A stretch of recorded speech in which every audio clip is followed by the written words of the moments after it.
그리스도인들이 많이 사용하는 단어들이 은혜, 사랑, 용서, 섬김, 믿음, 또 생활 이런 것들이죠. 그런데 이런 것들은 서로 떨어진 것이 아니고 하나입니다. 신앙과 생활은 하나라는 얘기예요. 요한복음 14장 16절에서 18절 말씀, 성령을 따라 행하라, 이 말씀을 들으면서 행함과 신앙이 함께하는 하나된 생활이 되시기를 바랍니다. 오늘 예배는 우리 시선이 하나님께로 집중되길 바라요.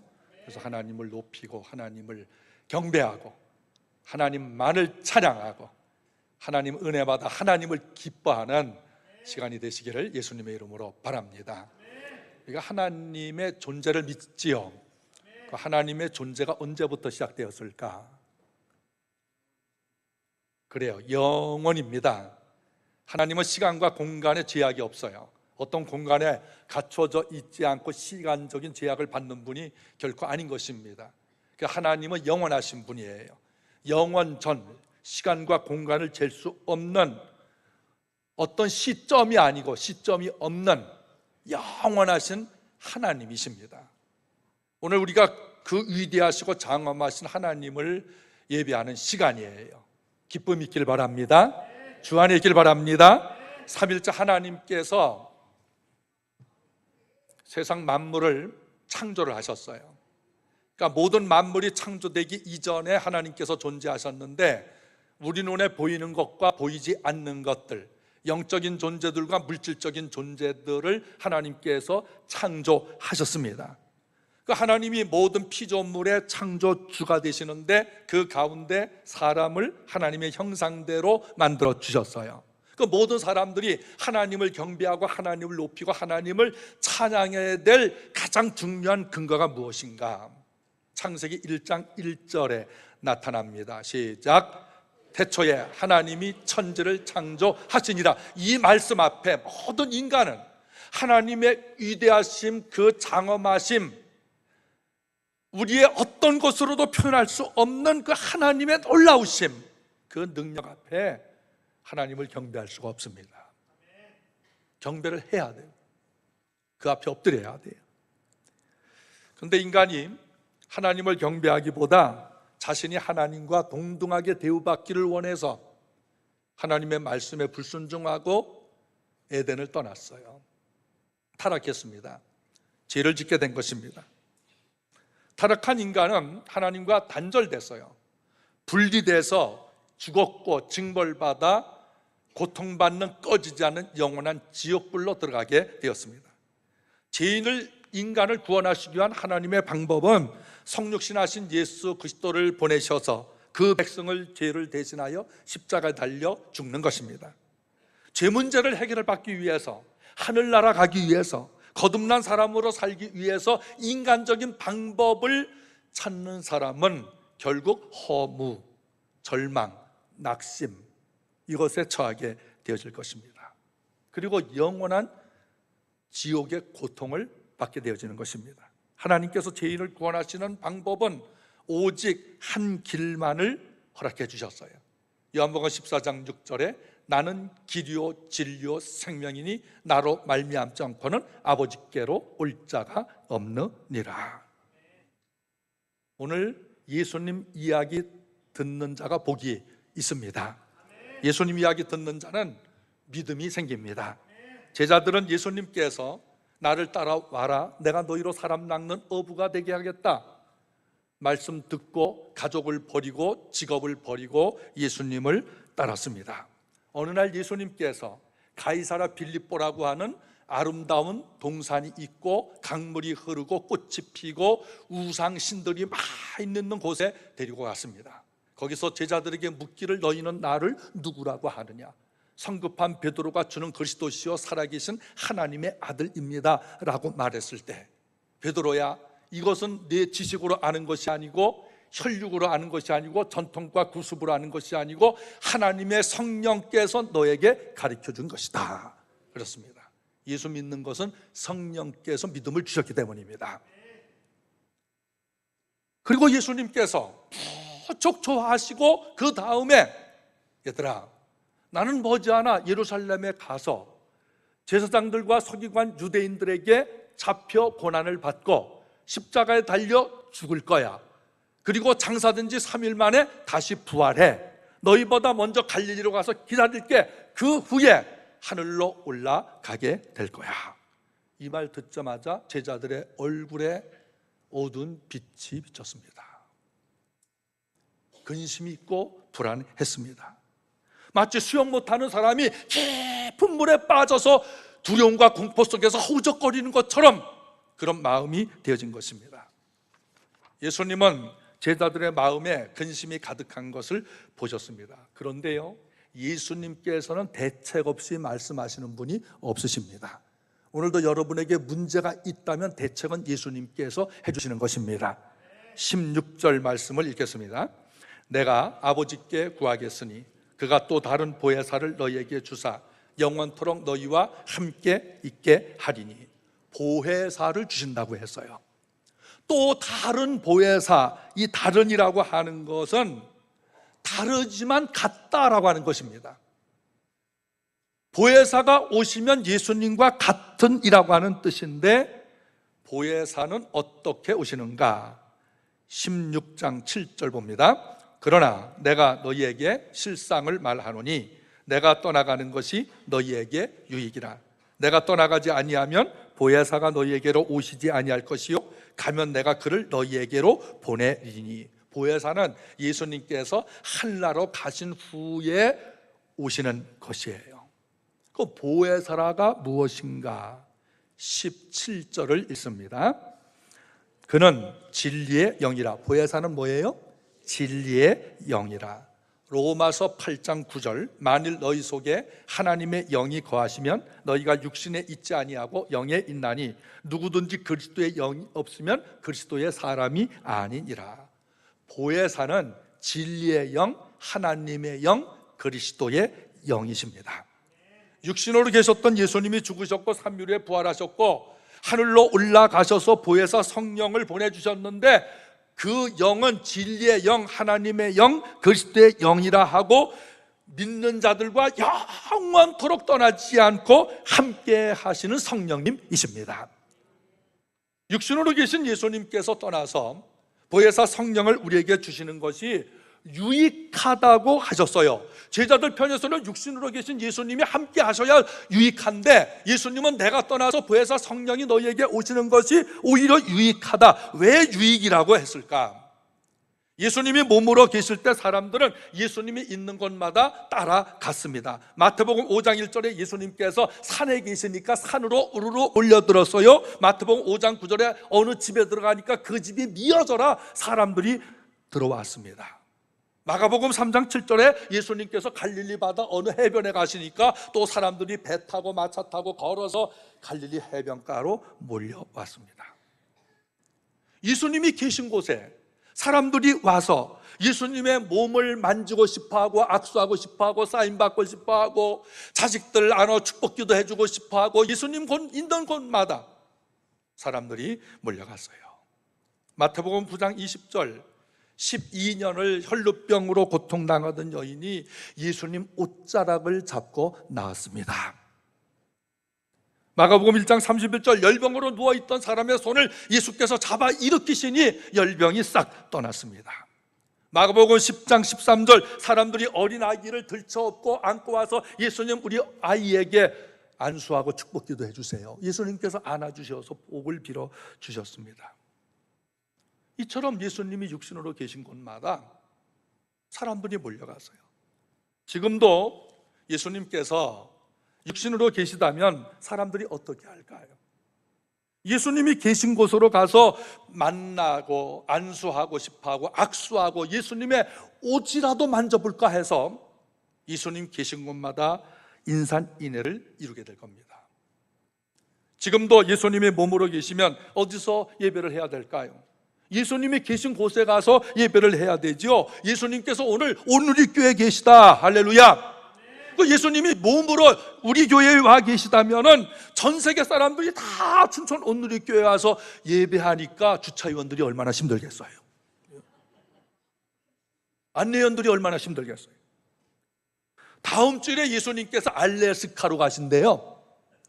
그럼 전 세계 사람들이 비행기 타고 배 타고 일주일 내내 알래스카로 가서 예수님을 예배를 해야 됩니다. 같은 한국이라도 예수님께서 제주도에 계시면 제주도에 가서 예배를 해야 돼요. 유럽에 가면은 유럽에 가야 되고, 일본에 계신다면 일본으로 가야 되고, 중국에 계시면 중국으로 가야 돼요.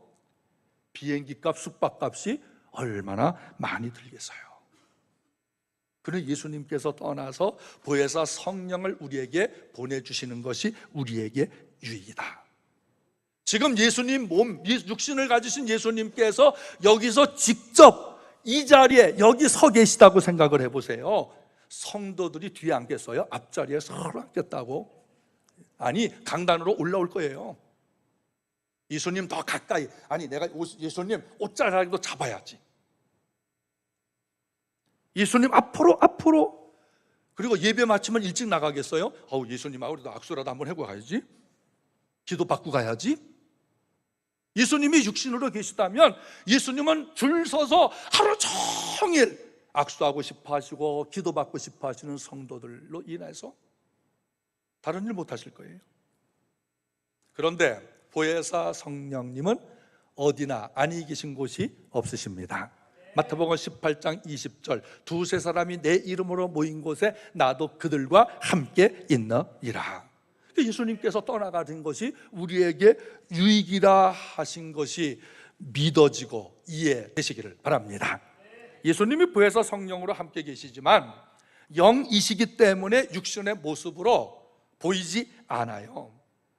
예수님이 육신으로 계셔서 보이신다면은 여러분 예배 빨리 오겠어요? 늦게 오겠어요? 앞에 앉겠어요? 뒤에 앉겠어요? 그러니까 영으로 계시기 때문에 예수님은 앞자리도 계시고 뒤에도 계시고 늦게 와도 책망 별로 하지 않으시고,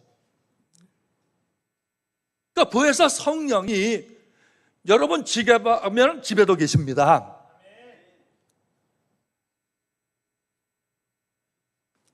주님의 무소부재하심, 어디나 안위 계신 곳이 없으신 보혜사 성령으로 함께 하시는 예수님이셔요.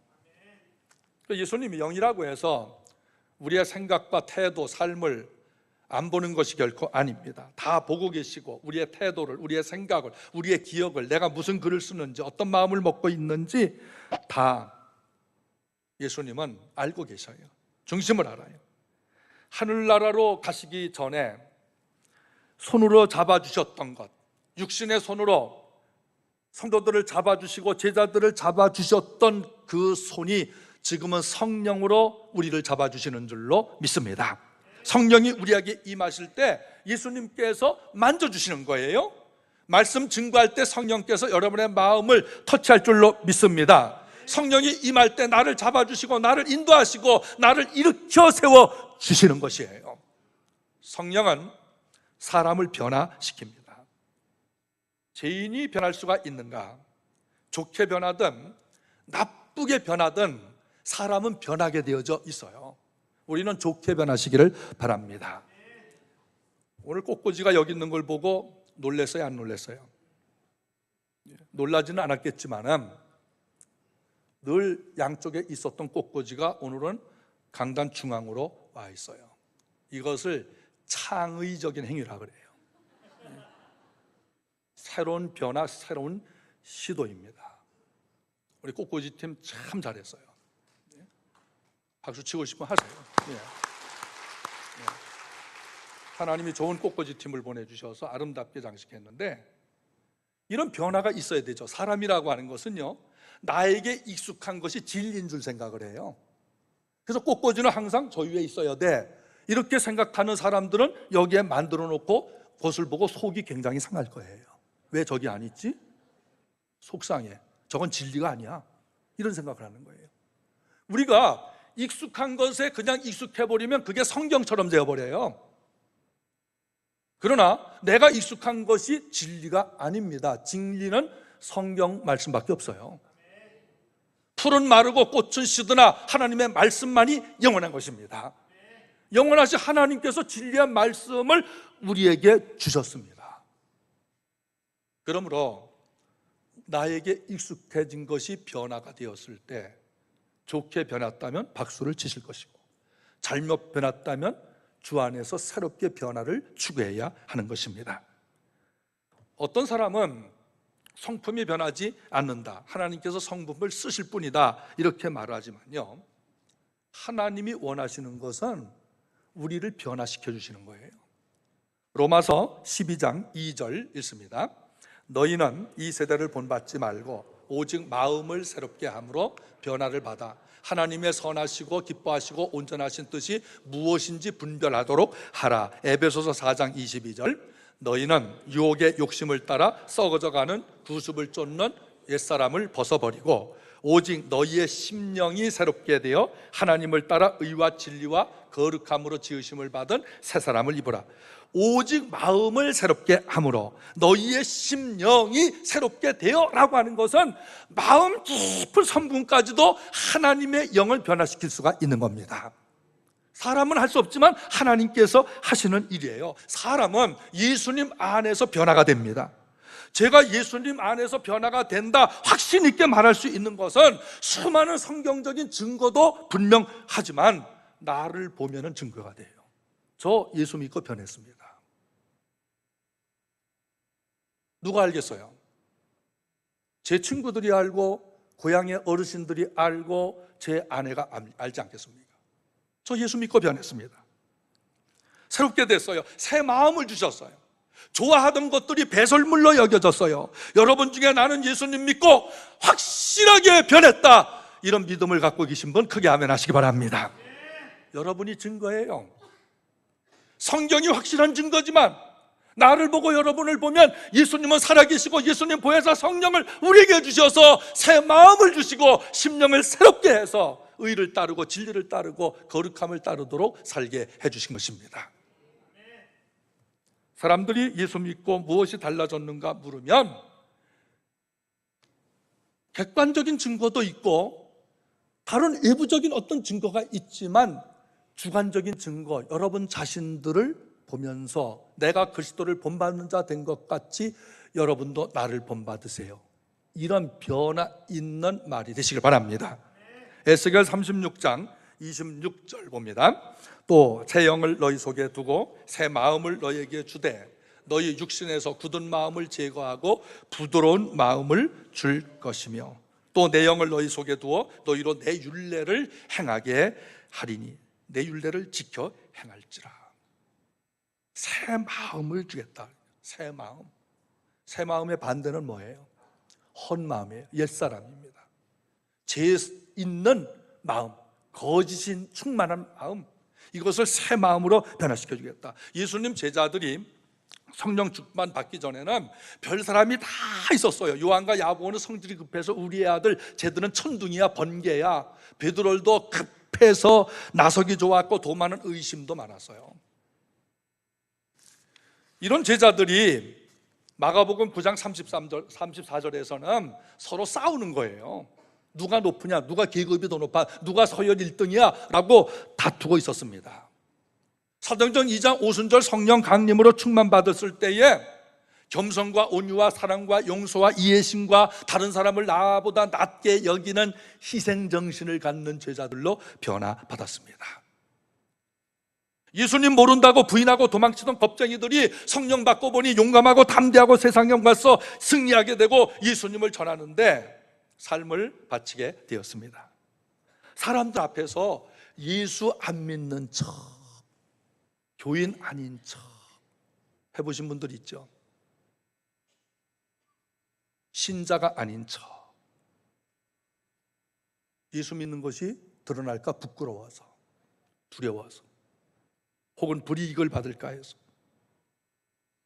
그런데 보혜사 성령이 제자들에게 임했을 때 그들은 고난받는 곳을 찾아다녔어요. 예수님 전혀 모르는 사람들이 있는 곳에 찾아다니면서 나는 예수 믿습니다, 여러분도 믿고 구원을 받으세요.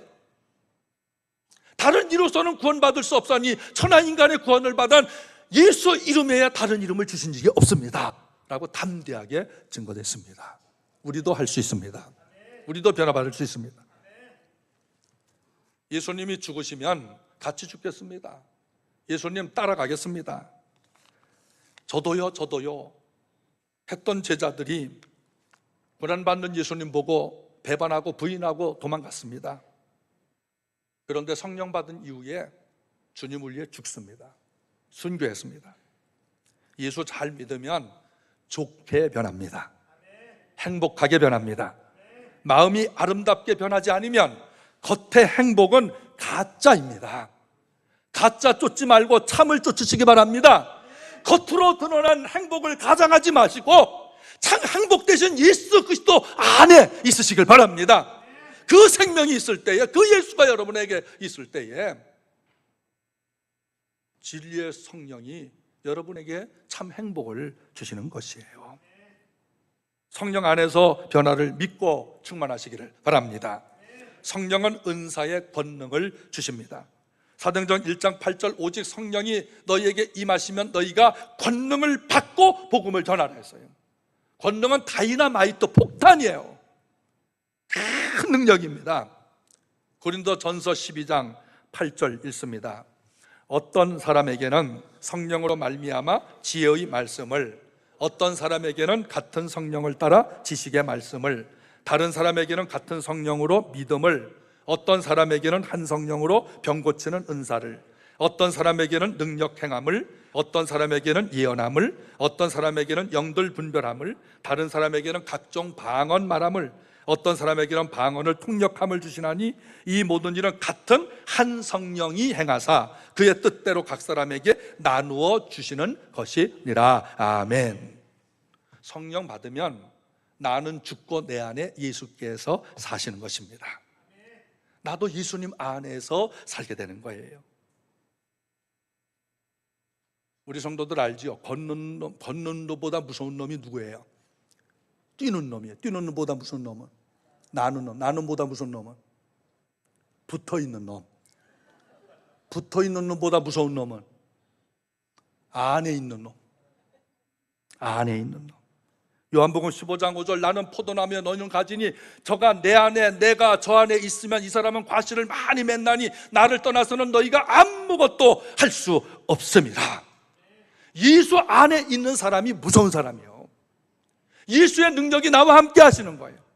내가 예수 안에 살고 예수께서 내 안에 사시기 때문에 너희가 내 안에 있으면 열매를 맺나니. 예수 안에 있기를 바랍니다. 내게 능력 주시는 자 안에서 비천해도 부요해도 가난해도 핍절해도 건강이 나빠져도 건강해도 환경이 변해도 내게 능력 주시는 자 안에서 나는 모든 것을 할 수가 있습니다. 예수 안에 있는 거예요. 요한복음 14장 26절 보혜사 곧 아버지께서 내 이름으로 보내실 성령 그가 너희에게 모든 것을 가르치시고 또 너희에게 말한 모든 것을 생각나게 하시리라. 성령은 하나님의 뜻을 가르쳐 주십니다. 마가복음 6장 1절에서 3절 예수께서 떠나 고향으로 가셨어요. 제자들이 따랐습니다.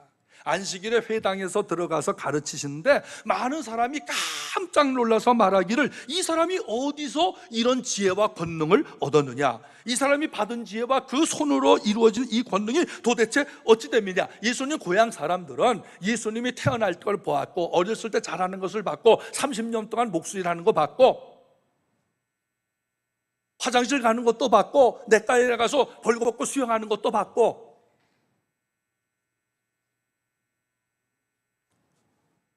혹시라도 엄마 아빠 말 안 들은 적이 있었는지 모르지만 말 안 들으면 엄마 아빠한테 책망받는 것도 봤고 예수님을 다 보면서 자랐는데 저 예수가 30년 후에 나타나서 우리에게 하는 말은 지혜가 있고 권능이 있다. 도대체 어찌된 일이냐. 그리고 병 나은 사람이 예수와 함께 있는 것을 보면서 어찌된 일이냐 물었습니다. 성령께서 예수님과 함께 하신 것입니다. 예수님도 성령 사역, 성령의 권능으로 입혀졌어요. 요한복음 3장 34절 하나님의 성령이 한량없이 예수에게 부어주시니라. 예수님이 잉태할 때 마리아가 성령으로 잉태했습니다. 예수님이 광야 시험 받을 때 성령 충만하게 상태에서 시험 받으셨습니다. 세례 받으실 때 비둘기 같은 성령이 임하셨습니다. 예수님을 또 다른 보혜사라 그랬죠? 예수님과 성령은 동격입니다. 삼일체 하나님이신 것입니다. 사도행전 4장 12절 13절 그들이 베드로와 요한이 담대하게 말하는 것을 보고 그들이 본래 학문 없는 범인으로 알았다가 이상히 여기며 또 전에 예수와 함께 있던 줄도 알고 병난 사람이 그들과 함께 서 있는 것을 보고 비난할 말이 없는지라. 베드로 요한 고향 사람들이 이상하게 생각했어요. 쟤들 학교 다니는 거 못 봤는데, 우리와 같이 고기 잡던 어부들이었는데 다른 이로서는 구원을 받을 수가 없다, 예수 이름을 믿어야 구원받는다 확실하게 증거하는 것을 보고 사람들이 믿는 것을 봤어요. 쟤들의 말에 무슨 권위가 있는가? 학문 없는 사람들인데 지혜와 지식이 있는 말을 하는가? 놀랐습니다. 성령의 권능입니다. 제자들은 어떻게 유식해졌을까? 어떻게 지혜 있게 되었을까요? 고린도전서 2장 10절 오직 하나님이 성령으로 이것을 우리에게 보이셨으니 성령은 모든 것 곧 하나님의 깊은 것까지 통달하시느니라. 사람의 일을 사람의 속에 있는 영 외에 누가 알리요? 이와 같이 하나님의 일도 하나님의 영 외에는 아무도 알지 못하느니라. 우리가 세상의 영을 받지 아니하고 오직 하나님으로부터 온 영을 받았으니 이는 우리로 하여금 하나님께서 우리에게 은혜로 주신 것들을 알게 하려 하심이라. 하나님께서 오늘 여러분에게 은혜를 주십니다. 그런데 그게 은혜가 은혜인 줄 깨닫게 하는 것이 성령님이셔요. 하나님이 은혜를 주셨지만 성령 받지 못하면 은혜를 은혜로 알지를 못합니다. 부모가 아무리 자식 새끼 사랑해도 그것을 깨닫기 전까지는 부모의 사랑을 깨달을 수가 없는 거예요. 하나님의 성령이 여러분 한 사람 한 사람에게 지성을 터치해 주시고 마음을 새롭게 변화해 주셔서 하나님이 은혜로 주신 것들을 깨닫게 하는 역사가 있기를 예수님의 이름으로 축복합니다. 제자들이 성경을 썼습니다. 사도들이 성경을 썼잖아요. 제자들이 사복음서를 쓰고 마태, 마가, 누가, 요한복음, 또 요한 1, 2, 3서, 유다서, 또 바울 서신이 신약 성경의 반을 쓰고 또 요한계시록까지 쓰게 되었을 때 그들이 어떻게 기억을 했을까요? 적어도 신약 성경이 예수님이 하늘나라로 가신 후 100년여간에 쓰여졌는데 어떻게 기억했어요? 녹음기가 있었습니까? 없었잖아요. 다 메모를 해놨을까요? 그 많은 분량을 어떻게 메모를 해놔요? 기가 막히게 하나님의 말씀을 썼어요. 성령의 감동으로 썼습니다. 성령이 예수님의 말씀을 기억나게 해주신 거예요. 디모데후서 3장 16절 모든 성경은 하나님의 감동으로 된 것으로 교훈과 책망과 바르게 함과 의교 교육하기에 1.1획도 틀림없는 것이 성경 66권 하나님의 말씀인 것을 믿으시길 바랍니다. 그러므로 이 말씀이 우리 생활과 신앙생활의 기초의 원리가 되는 거예요. 성령이 제자들과 선자들에게 기억하게 해주시고 생각나게 해주시고 쓰도록 해주셨습니다. 오늘도 성령께서 여러분 기억력 깜빡깜빡 하잖아요. 기억력 주시기를 축복합니다. 지혜 주시기를 바랍니다. 성령은 평안을 주십니다. 사랑하는 성도들이 평안하시기를 바랍니다. 우리에게 평안을 빼앗아가는 것이 있어요. 무엇이 평안을 빼앗아갈까? 죄예요. 불순종이에요. 감사하지 않을 때 평안이 빼앗겨요. 양심을 가진 인간은 도덕적 윤리적 삶에서 이탈했을 때 평안을 누리지 못합니다. 인간은 하나님 앞에 분명히 죄를 짓고도 뻔뻔해요. 에스겔서 1장, 2장, 3장은 이런 인간을 금강석 철필 같다 그랬어요. 얼굴에 철판 깔았다 이런 말로 표현해요. 얼굴만 깔았나요? 양심이 마비돼서 철판을 깔았어요. 하나님을 떠난 인간의 모습인 것입니다. 그리고 하나님을 대적합니다. 그랬던 인간이 나는 죄인입니다. 나를 용서하시고 받아주세요. 깨닫게 하시고 고백할 수 있게 하는 것이 보혜사 성령님이십니다.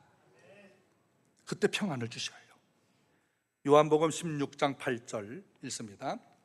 그가 와서 죄에 대하여 의에 대하여 심판에 대하여 세상을 책망하시리라. 제가 세면실에서 세수를 하고 나서 물을 버리는데 물이 내려가지 않는 거예요. 어제까지 잘 내려갔는데 오늘 왜 내려가지 않지? 뚜껑을 열고 부속품을 뜯어보니까 머리카락이 꽉 막혀 있는 거예요. 여기서 빠진 머리카락이 거기에 꽉 이렇게 막혀 있는 거예요. 얼마나 아까워요. 그래서 그것을 다 뜯어서 치운 다음에 조립을 하고 물을 내리니까 샥샥 내려가는 거예요. 우리 몸에는 핏줄이 있습니다. 굵은 핏줄이 있고 실핏줄이 있어요. 우리 몸의 실핏줄과 굵은 핏줄을 다 합해서 한 줄로 늘어놓으면 96,000km가 됩니다. 놀라지도 않아요. 96,000km는 얼마나 긴 길이냐? 지구둘레가 4만 km예요. 지구를 2바퀴 반을 감을 수 있는 그 핏줄을 내가 갖고 있는 거예요. 놀랍지 않습니까? 우리 몸이 얼마나 신비로워요. 이런 몸을 하나님께서 창조해 주셨습니다. 그런데 이 수많은 핏줄 가운데 단 하나의 핏줄이 막혔어요. 아파요, 안 아파요? 아파요? 끝까지 거 하나 막혔는데 96,000km 핏줄 중에 조금 이렇게 막혔는데 아프겠어요? 아파요, 안 아파요? 아파요. 엄청 아파요. 그거 하나 막힌 것 때문에 죽을 수도 있어요. 사지불수가 돼서 식물인간으로 살 수도 있어요. 단 하나 막혔는데. 오늘 죄가 막히면 사람이 죽습니다. 죄의 값은 사망이에요. 죄가 막히면 인간은 죽어요.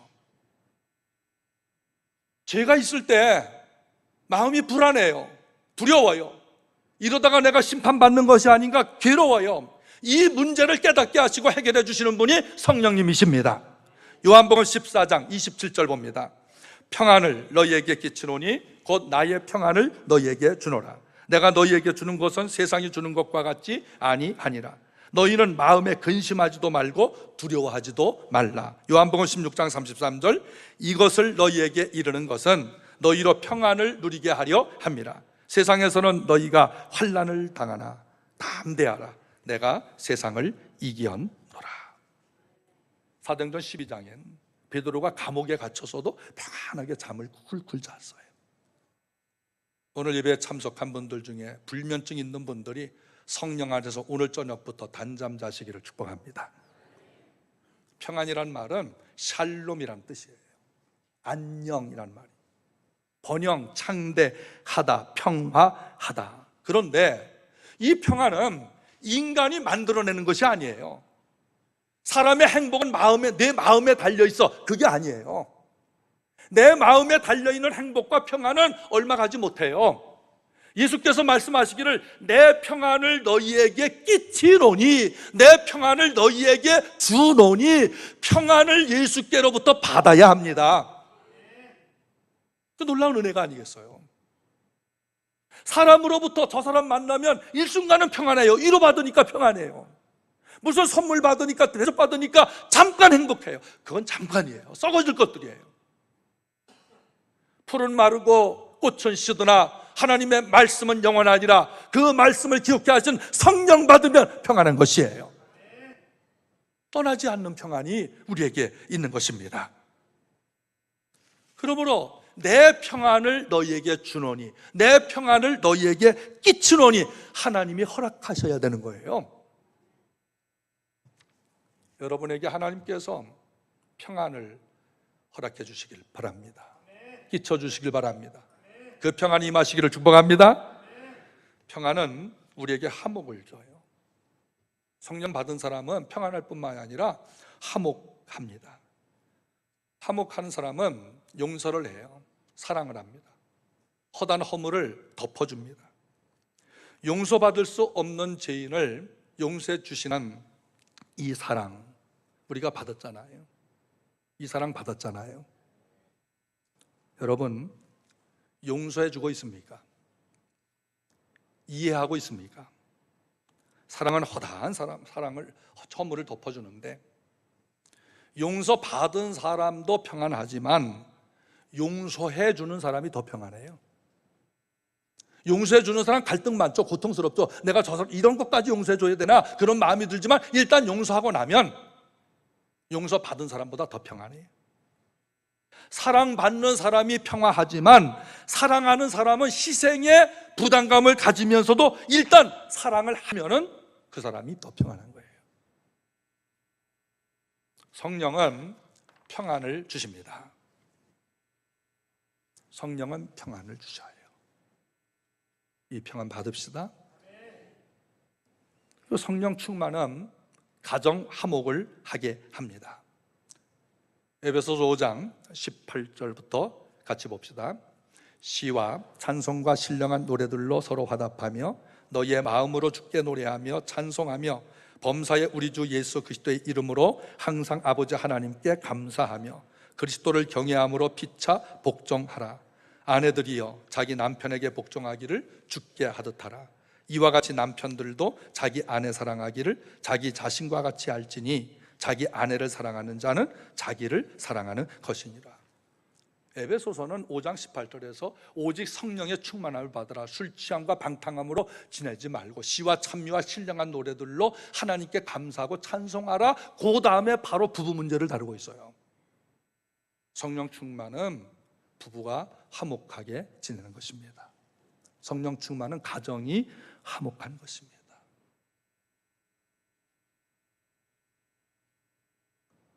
판을 끌만한 틈이 생긴 부부 사이라도 오늘 성령께서 그것을 메워주시기를 바랍니다. 여러분이 이웃과 교우들 간에, 친척 간에 혹시 불화가 있는 마음으로 오셨습니까? 그 불화를 하나님께서 화평으로 이어지시기를 축복합니다. 그래서 이 화목이라고 하는 것은 가정에서부터 시작되는 거예요. 성령은 생기입니다. 에스겔 37장 5절을 봅시다. 주 여호와께서 이 뼈들에게 이같이 말씀하시기를 내가 생기를 너희에게 들어가게 하리니 너희가 살아나리라. 여기 말씀하시기를 생기를 들어가게 하리니 너희가 살아나리라. 예수님이 육신으로 죽었잖아요. 성령의 능력으로 살아나셨습니다. 여기 교회 옥상이 굉장히 넓죠. 거기 화분이 약 130개 정도가 있는데요, 한 7, 80개 정도에 제가 채소를 심었어요. 또 꽃도 심었고, 이 상추랑 오이, 쑥갓, 양배추, 오늘 아침에 첫 번째 오이 1개를 수확을 했어요. 하나만 커요. 나머지는 좀 안 했는데 그 하나만 저를 닮아가지고 밀쑥하게 이렇게 20cm 정도 커가지고 오늘 아침에 그거를 시식을 했는데 굉장히 달아요. 그런데 이것들이, 이 채소들이 낮에 햇빛이 뜨겁잖아요. 햇빛이 뜨거우면 쭉 늘어, 이파리가 벌써 쭉 늘어가지고 인상을 쓰고 있어요. 뭐 달라고? 물 달라고. 그럼 저나 아내나 이제 우리 애들이 가서 물을 주면은요, 언제 그냐는 짓이 1시간도 안 돼가지고 새파랗게 이놈들이 만세를 해요. 실제로 이게 쫙 퍼져요. 지금 우리나라 경기 강원 지역에 가뭄이 심해서 또 그 아랫지방에는 얼마 전에 우박이 10cm 정도 크기 되는 우박이 떨어졌어요. 엄청난 일이죠. 요한계시록에는 말세 때 60kg 되는 우박이 떨어지게 될 것이다. 무섭잖아요. 죽어가던 채소, 시들은 채소, 가물어버린 채소들에게 물만 주었을 뿐인데 이것들이 만세하고 일어나요. 생기가 넘쳐요. 파릇파릇해요. 씹으면 사각사각합니다. 오늘 우리 영적 생활 생각해 보세요. 영적 생활 어때요? 매물어 가물어 메마른 내 영혼, 피폐한 내 영혼, 갈라진 내 영혼, 상처받은 내 영혼, 어디 가서 은혜 받을까 갈망해도 도대체 어디로 갈지 방향을 모르는 내 영혼, 하나님을 높이고 하나님을 경배하고 찬양하고 그 뜻대로 순종하고 싶은데 내 속에 생기가 없어 메말라 축 처져가지고, 하나님 이러다 내가 죽으면 어떻게 해요? 내가 구원받았는지 안 받았는지도 나는 생각이 안 나요. 이런 영혼들 여기 있어요.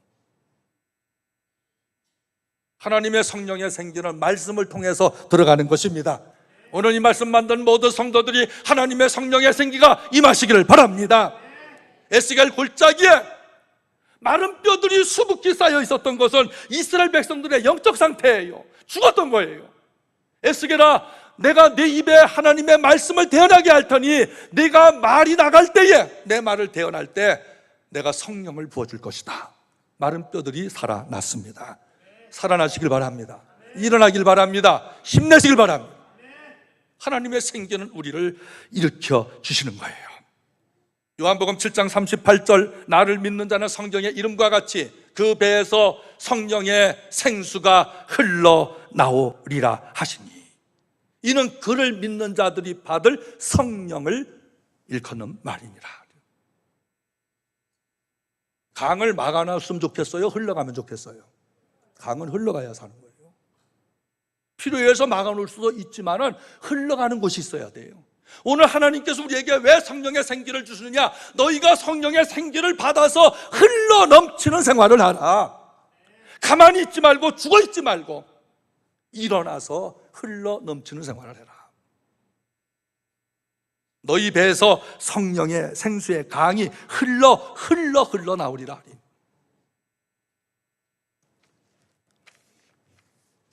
말씀과 기도는 성령의 생기를 넘치게 합니다. 여러분, 하루에도 성경 한 장을 붙들고 최소한 내가 성경 한 장이라도 읽고 자야지, 이렇게 되시길 바랍니다. 내가 기도를 한번 해봐야 되겠다. 하나님의 말씀과 기도를 통해서 우리에게 성령의 생수를 주신다고 한다면 성경을 꼭 읽으세요. 큐티를 하세요.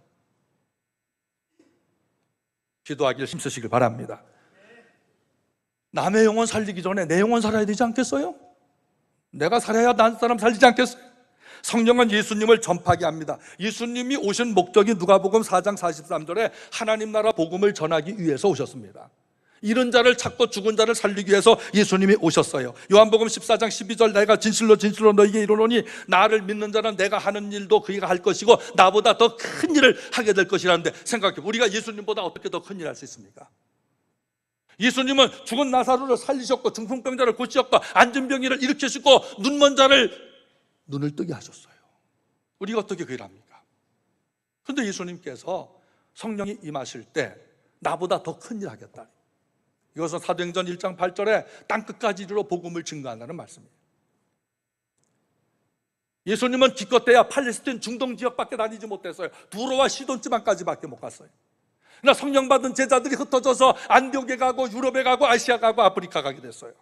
그리고 오늘 우리가 예수 믿게 된 줄로 믿습니다. 너희가 더 큰 일을 하게 되리라. 성령은 복음 전파의 영인 것입니다. 성령을 받은 분들은 복음, 예수님을 전해요. 어떻게 전합니까? 두 가지로 전할 수가 있습니다. 첫째는 요한복음 14장 27절에서 33절 사이인데요, 먼저 14장 21절을 읽겠습니다. 나의 계명을 가지고 지키는 자라야 나를 사랑하는 자니 나를 사랑하는 자는 내 아버지께 사랑을 받을 것이요 나도 그를 사랑하여 그에게 나를 나타내리라. 23절, 예수께서 대답하여 이르시되 사람이 나를 사랑하면 내 말을 지키리니 내 아버지께서 그를 사랑하실 것이요 우리가 그에게 가서 거처를 그와 함께 하리라. 나를 사랑하지 아니하는 자는 내 말을 지키지 아니하는 것이다. 성령 받은 사람의 특징은 하나님의 말씀을 지킵니다. 계명을 지켜요. 또 한 가지 성령 받은 사람의 특징은 복음을 전하는 것입니다. 예수님을 전하는 것이에요. 성령은 무슨 영이라 그랬어요? 진리의 영, 그리스도의 영, 하나님의 영인데 우리에게 주신 목적이 예수님을 전하라고 성령을 보내주신 것입니다. 마태복음 28장 19절에 너희는 모든 족속으로 가서 아버지와 아들과 성령의 이름으로 세례를 주고 내가 가르쳐 분반 모든 것을 가르쳐 지키게 하라. 복음을 전하고 복음을 가르쳐 지키게 하라. 왜 우리가 이런 일을 해야 되느냐? 복음 전파는 예수님의 재림을 준비하는 것입니다. 14장 18절 보면 내가 너희를 고아와 같이 버려두지 아니하고 너희에게 오리라. 예수님 다시 오십니다. 예수님 재림하십니다. 언제? 마태복음 24장 14절에 이 천국 복음이 온 세상에 증거될 그때 세상의 끝이 오리라.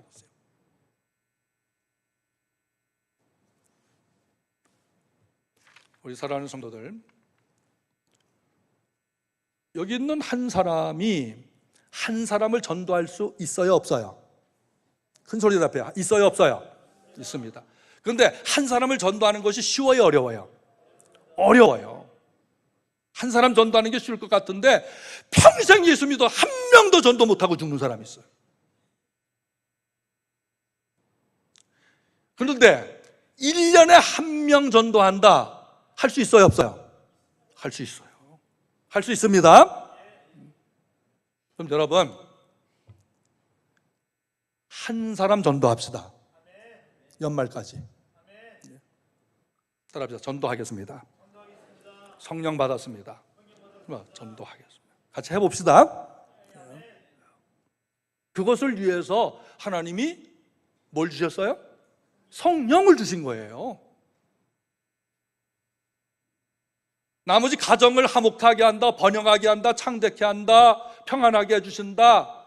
이것은요, 전도하는 사람에게 주시는 엄청난 은혜의 선물입니다.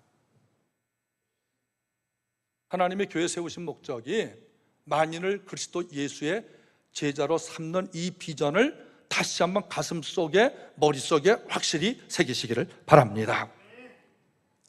기도하겠습니다.